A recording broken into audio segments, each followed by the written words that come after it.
Morning student. I am R.S. Gupta, biology teacher, Indian Revolutionary School, Gorakhpur.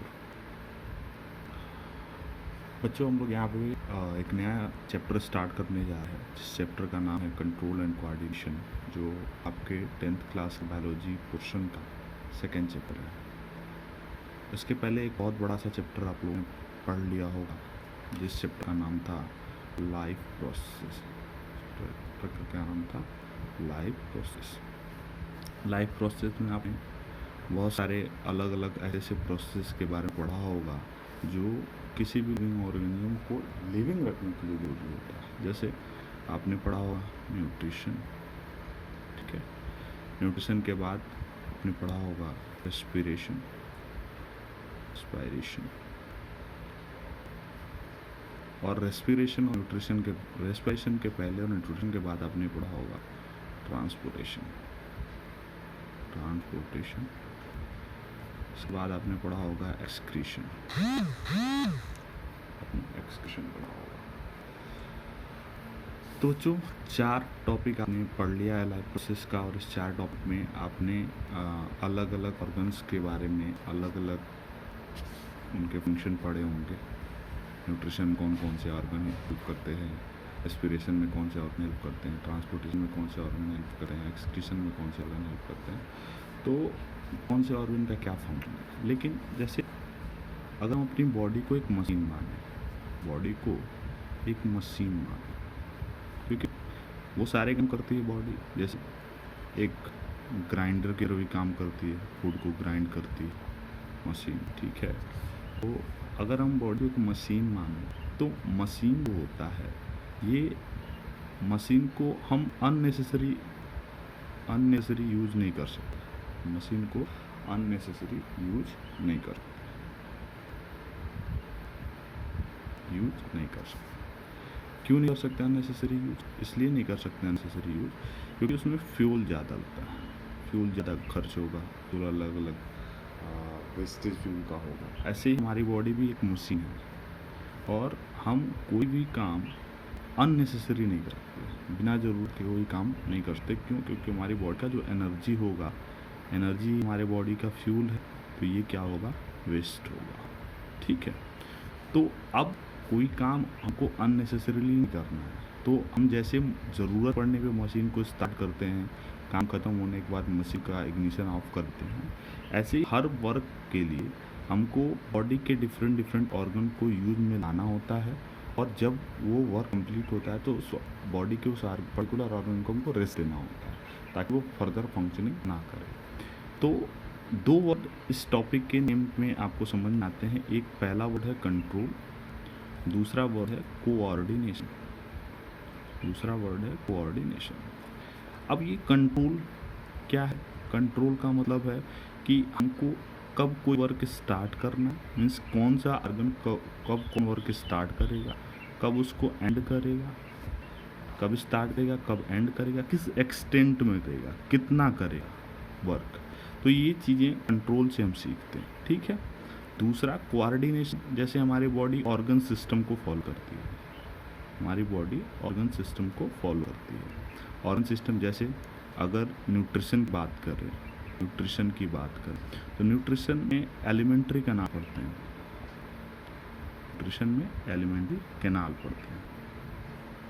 Alimentary canal एक organ system है।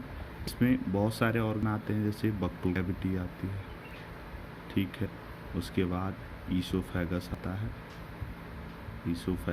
है, stomach आता है, ठीक है। बहुत सारे ऑर्गन आते हैं, intestine, small intestine, large intestine आता है, बहुत सारे ऑर्गन आते हैं इस ऑर्गन सिस्टम में। अब कोऑर्डिनेशन का यहाँ क्या ज़रूरत है? कोऑर्डिनेशन का मतलब होता है कि जैसे हम न्यूट्रिशन स्टार्ट करते हैं तो वक्कल कैविटी से स्टार्ट करते हैं। जो भी चीज़ें वक्कल कैविटी में होनी होती है वो वक्कल कैविटी में डाइजेशन के प्रोसेस स्टार्ट होते हैं। इसके बाद ईसोफेगस जो चीज़ें होनी होती हैं, वो जो वर्क होना होता है वो होता है। फिर स्टमक में फूड जाता है, वहाँ वर्क होता है। तो इसका मतलब क्या है कि जब न्यूट्रिशन स्टार्ट करें तो हमारा सबसे पहले जो फंक्शनल ऑर्गन होना चाहिए वो क्या होना चाहिए? वक्कल कैविटी।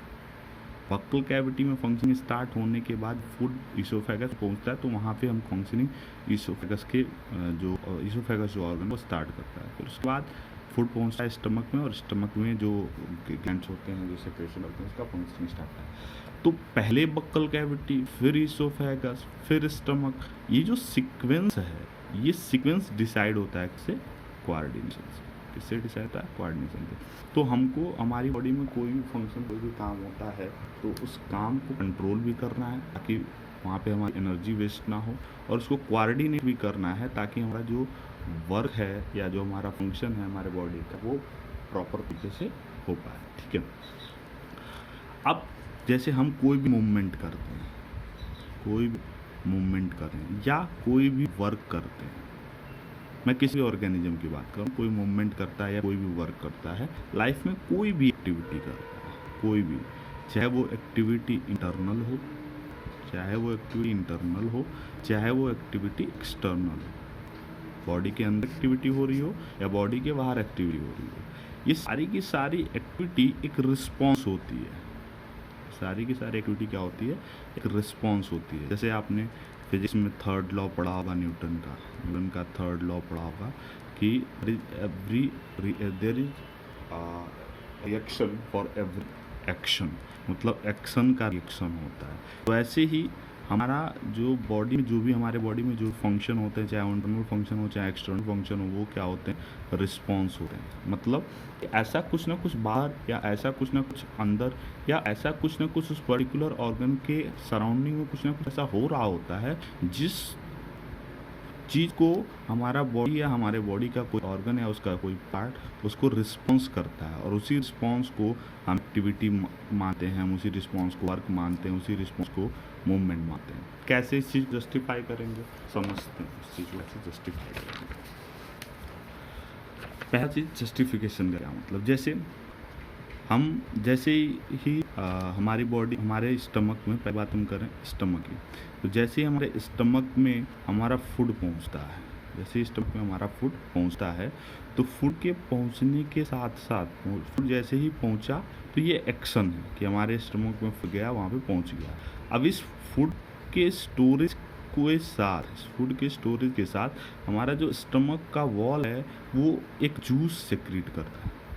क्या सेक्रेट करता है? जूस, जिसमें HCl होता है, जिसमें म्यूकस होता है, ये पढ़ा होगा आपने, इसमें म्यूकस होता है, HCl होता है, जिसमें पेप्सिनोजेन नाम का एक एंजाइम होता है, इनएक्टिव एंजाइम। ठीक। तो क्या हुआ कि हमारी बॉडी के अंदर जो स्टमक है उसमें फूड एंट्री किया, ये क्या था? एक्शन था। और इसी एक्शन के रिस्पॉन्स में हमारे स्टमक ने एक जूस सीक्रेट किया, तो ये क्या था? रिस्पॉन्स था। ठीक है। तो अब ये कोई भी एक्टिविटी, कोई फंक्शन या कोई भी वर्क हमारी बॉडी में जो हो रहा है वो रिस्पॉन्स है। ये बात आप समझ चुके हैं। समझते हैं दूसरी चीज़, ये जो एक्टिविटी हो रही है, इसी एक्टिविटी को स्टिमुली कहते हैं। इस एक्टिविटी को क्या कहते हैं? स्टिमुली कहते हैं। प्लूरल वर्ड है स्टिमुली, प्लूरल फॉर्म है स्टिमुली। कहीं बुक में इसका सिंगुलर फॉर्म लिखा होता है जिसको हम कहते हैं स्टिमुलस। कहने का मतलब ये है कि जब भी हम कोई एक्टिविटी कर रहे हैं या जब भी कोई रिस्पॉन्स दे रहे हैं, तो वो रिस्पॉन्स एक एक्टिविटी के, एक एक्शन के लिए होता है, और उसी एक्शन को हम क्या कहते हैं? स्टिमुली या फिर स्टिमुलस कहते हैं। उस एक्शन को हम स्टिमुली या फिर स्टिमुलस कहते हैं। जैसे क्या हुआ कि हमारे सराउंडिंग में टेम्परेचर बढ़ गया, हमारे सराउंडिंग में क्या बढ़ गया? टेम्परेचर बढ़ गया। तो ये टेम्परेचर का इंक्रीज होना क्या है? एक स्टिमुली है। टेम्परेचर का इंक्रीज होना क्या है? स्टिमुली है। यानी कि ये क्या है? एक्शन है। ठीक है। और उसी के साथ हमारी जो बॉडी होती है ये स्वेटिंग करना स्टार्ट करती है, स्वेट रिलीज करना स्टार्ट करती है। ये क्या होगा? रिस्पॉन्स होगा। ये क्या होगा? रिस्पॉन्स होगा। तो हमारी बॉडी के अंदर कोई भी एक्टिविटी, कोई फंक्शन हमेशा एक स्टिमुलस के रिस्पॉन्स में होता है। तो मेरे ख्याल से आप लोग स्टिमुली या स्टिमुलस का मतलब समझ गए होंगे। स्टिमुली या स्टिमुलस का मतलब होता है कि any change that occur in surrounding of any organism to which that particular organism must response। कहने का मतलब क्या है? स्टिमुलस क्या होता है? डेफिनेशन समझते हैं स्टिमुलस का। any change in surrounding, any change in surrounding of organism to which organism must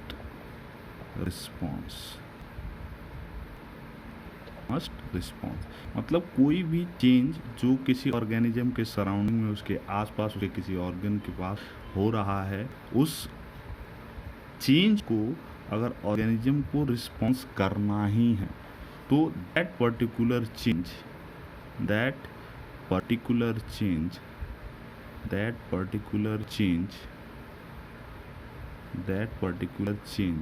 is stimulus. अब जैसे मैंने क्यों कहा कि वो चेंज हुआ तो उसको रिस्पॉन्स ही करना है, मस्ट रिस्पॉन्स। जैसे समझिए क्या है कि अगर मैं ये कहता हूँ कि मंगल ग्रह पे, मंगल प्लैनेट पे अगर मैं ये कहता हूँ कि वहाँ पे वाटर है, वहाँ पे क्या है, वाटर है, तो यहाँ इंडिया में रहने वाला एक कोई पर्सन है, तो ये पर्सन मंगल ग्रह पे पानी जो मिल रहा है, वाटर मिल रहा है, उस वाटर को रिस्पॉन्स नहीं करेगा। क्यों? क्योंकि ये उसकी सराउंडिंग में नहीं है, और वो इससे डायरेक्टली अफेक्टेड नहीं है। मतलब कहने का मतलब क्या है कि अगर ये पर्सन इस पर्सन को उसे रिस्पॉन्स करने की ज़रूरत नहीं पड़ती है, ये जो चेंज है, ये चेंज उसके लिए स्टिमुलस नहीं होगा।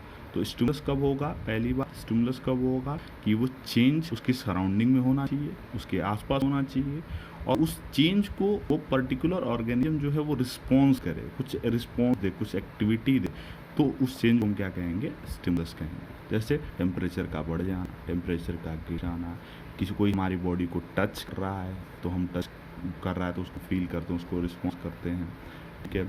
या फिर हम कभी हमारे आसपास में बारिश होना स्टार्ट होता है, पानी गिरना स्टार्ट होता है, हम पर्टिकुलर चेंज को रिस्पॉन्स करते हैं, तो वो सारी चीज़ें क्या है हमारे लिए? स्टिमुलस है। तो इस पर्टिकुलर टॉपिक में हमने अभी क्या क्या समझा कि स्टिमुलस क्या है, कंट्रोल एंड कोऑर्डिनेशन का मतलब क्या है, क्यों करना होता है कंट्रोल एंड कोऑर्डिनेशन किसी भी एक्टिविटी को, किसी भी रिस्पॉन्स को, तो वो बात हम लोगों ने यहाँ पे समझा। नेक्स्ट, अब बात ये हुई कि स्टिमुलस है हमारे सराउंडिंग में, स्टिमुलस है, प्रेजेंट है, चारों तरफ स्टिमुलस, टेम्परेचर है, वाटर है, सब स्टिमुलस है, और इस स्टिमुलस का रिस्पॉन्स भी है, स्टिमुलस का रिस्पॉन्स, ठीक है, स्टिमुलस का रिस्पॉन्स भी है। तो आप सुनिए, स्टिमुलस है, स्टिमुलस का रिस्पॉन्स है, इसमें कंट्रोल एंड कोऑर्डिनेशन की क्या ज़रूरत है? अगर हम स्टिमुलस के रिस्पॉन्स के बारे में पढ़ रहे हैं तो इस स्टिमुलस के रिस्पॉन्स में कंट्रोल एंड कोऑर्डिनेशन की क्या ज़रूरत है, समझते हैं इस बात को। जैसे मैंने ये कहा कि कोई एक पिन हमारे फिंगर में लग गया, एक पिन हमारे फिंगर में चुभ गया, तो ऐसा नहीं होता कि फिंगर में कोई एक पिन लगा तो उस फिंगर से ब्लड निकल रहा है, उस फिंगर से ब्लड निकलना स्टार्ट हुआ तो पूरी बॉडी से ब्लड निकलना स्टार्ट होता है, ऐसा नहीं। पिन कहाँ लगा? फिंगर में। ब्लड कहाँ से निकला? फिंगर में।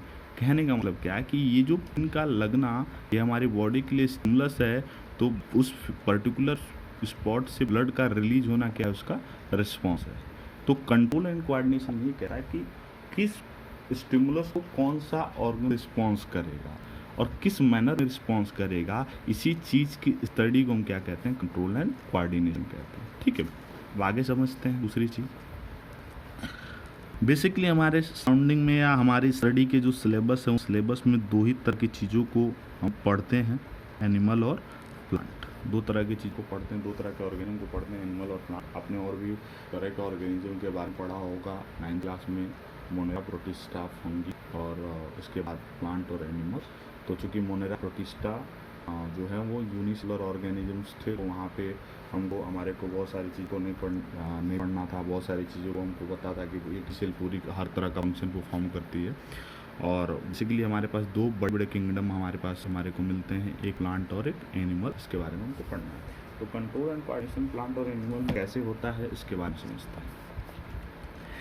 जैसे एनिमल जो होता है, एनिमल में कंट्रोल एंड कोऑर्डिनेशन को परफॉर्म करने के लिए दो अलग अलग सिस्टम है। पहला सिस्टम क्या है? पहला सिस्टम है एंडोक्राइन सिस्टम। पहला सिस्टम क्या है? Endocrine system. इस सिस्टम को हम हार्मोन सिस्टम भी कहते हैं, हार्मोनल सिस्टम कहते हैं। क्यों कहते हैं समझेंगे इस बात को। दूसरा सिस्टम होता है न्यूरल सिस्टम।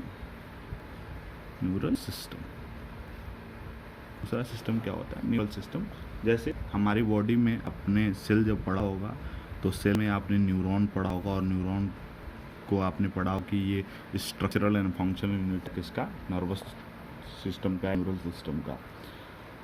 तो हमारी बॉडी में किसी भी ऑर्गन की फंक्शनिंग कंट्रोल कौन करता है? या तो न्यूरल सिस्टम या फिर एंडोक्राइन सिस्टम, या फिर ये दोनों मिलके, इन दोनों का सिंक्रोनाइजेशन, एंडोक्राइन सिस्टम यानी हार्मोनल सिस्टम का और न्यूरल सिस्टम यानी कि नर्वस टिश्यू का। ठीक है। अच्छा, प्लांट की बात करते हैं। तो क्या आपने कहीं प्लांट में न्यूरॉन के बारे में पढ़ा है? कभी ऐसा हुआ कि किसी प्लांट के पार्ट कट किया और आपने कहा कि भाई इसका ये न्यूरॉन, या उसमें 5 सेल आपको दिखे हों? तो वहाँ पे न्यूरॉन जैसा कोई चीज़ नहीं होता, और कि न्यूरॉन जैसा कोई चीज़ नहीं होता तो इसलिए वहाँ पे नर्वस सिस्टम जैसी कोई चीज़ भी नहीं होती है। फिर हमारे पास बचती क्या है? वहाँ पे हमारे पास वहाँ पे बचता है हार्मोनल सिस्टम। क्या बचता है? Hormonal system. तो कहने का मतलब क्या है कि जो एनिमल्स हैं, इन एनिमल्स में जो किसी भी काम को कंट्रोल एंड कोऑर्डिनेट करने के लिए दो तरह के सिस्टम है, एक एंडोक्राइन सिस्टम, दूसरा न्यूरल सिस्टम। लेकिन प्लांट में सिर्फ कौन सा सिस्टम है? Hormonal system. और हार्मोनल सिस्टम प्लांट में सारे तरह के फंक्शन को कंट्रोल और कोऑर्डिनेट करता है। ठीक है। तो दो बातें यहाँ पे हम ध्यान में रखेंगे। क्या क्या बातें हैं? दो बातें। एक, एनिमल में दो तरह के सिस्टम कंट्रोल एंड कोऑर्डिनेट करते हैं। चाहे तो वो पर्टिकुलर एक सिंगल सिस्टम एक टाइम पे वर्क कर सकता है, चाहे वो न्यूरल सिस्टम हो, चाहे एंडोक्राइन सिस्टम हो, या फिर ऐसा हो सकता है कि दोनों सिस्टम के साथ एक सिंक्रोनाइज वे में काम करे और किसी भी फंक्शन को कंट्रोल कोऑर्डिनेट करे। लेकिन प्लांट में सिर्फ एक ही सिस्टम होता है, हार्मोनल सिस्टम, और हार्मोनल सिस्टम ही क्या करता है कि पूरे प्लांट के जितने भी फंक्शन उसको कंट्रोल एंड कोऑर्डिनेट करता है। ठीक है। अब अभी तक हमने क्या क्या इस लेक्चर में कवर किया? इंट्रो लेक्चर था, बहुत सारी चीज़ें आप भी मैं यहाँ पे डिस्कस नहीं कर सकता क्योंकि ये मेरा पहला इंट्रोडक्शन है आपके साथ। तो उसमें हमने अभी भी डिस्कस किया कि हमको कंट्रोल एंड कोऑर्डिनेट का मतलब क्या है, कंट्रोल एंड कोऑर्डिनेशन का मतलब क्या है, क्यों ये चीज़ें करनी पड़ती हैं। कभी कभी क्वेश्चन ये आ जाता है कि why an organism need to control and coordinate any function. ठीक है। तो वहाँ पे हमको बताना पड़ता है कि भाई क्यों कंट्रोल एंड कोऑर्डिनेशन की ज़रूरत पड़ती है। दूसरा, हमने पढ़ा कि हमारा कोई भी एक्टिविटी, हमने ये पढ़ा कि हमारे पास कोई भी एक्टिविटी है, ये एक्टिविटी क्या है? रिस्पॉन्स है। एक्टिविटी क्या है? रिस्पॉन्स है। और हमने पढ़ा कि कोई भी एक्टिविटी हमारी क्या है? रिस्पॉन्स है। और हमने ये पढ़ा इसके बाद कि ये जो एक्टिविटी जिसको हम रिस्पॉन्स करते हैं उसी एक्टिविटी को क्या कहते हैं? स्टिमुलस कहते हैं। क्या कहते हैं उसको? स्टिमुलस। ठीक है। फिर हमने उसका डेफिनेशन भी पढ़ा आपने वर्ड्स में, उस स्टिमुलस का मतलब क्या होता है, और किसी भी चेंज को स्टिमुलस होने के लिए क्या कंडीशंस होने चाहिए उस बारे में पढ़ा। फिर हमने दो मेजर किंगडम, प्लांट और एनिमल में कौन कौन से सिस्टम किसी फंक्शन को कंट्रोल एंड कोऑर्डिनेट करते हैं, तो उसके बारे में हमने यहाँ पे चीज़ों को पढ़ा है। ठीक है। अब अगले लेक्चर में हम प्लांट में कंट्रोल एंड कोऑर्डिनेशन को बेसिकली डील करेंगे। वहाँ पे बहुत सारे क्वेश्चन आपके मन में अराइज हो रहे होंगे कि सर प्लांट में सिर्फ एक ही सिस्टम क्यों होता है, एनिमल में दो सिस्टम क्यों होते हैं, या फिर ये क्वेश्चन हो रहे होंगे कि सर प्लांट में न्यूरॉन क्यों नहीं होता। ठीक है। तो ये सारी चीज़ें हम लोग अगले क्लास में डिस्कस करेंगे। ओके। तो खूब पढ़िए, लॉकडाउन में घर पे रहिए, सुरक्षित रहिए, बेस्ट ऑफ लक।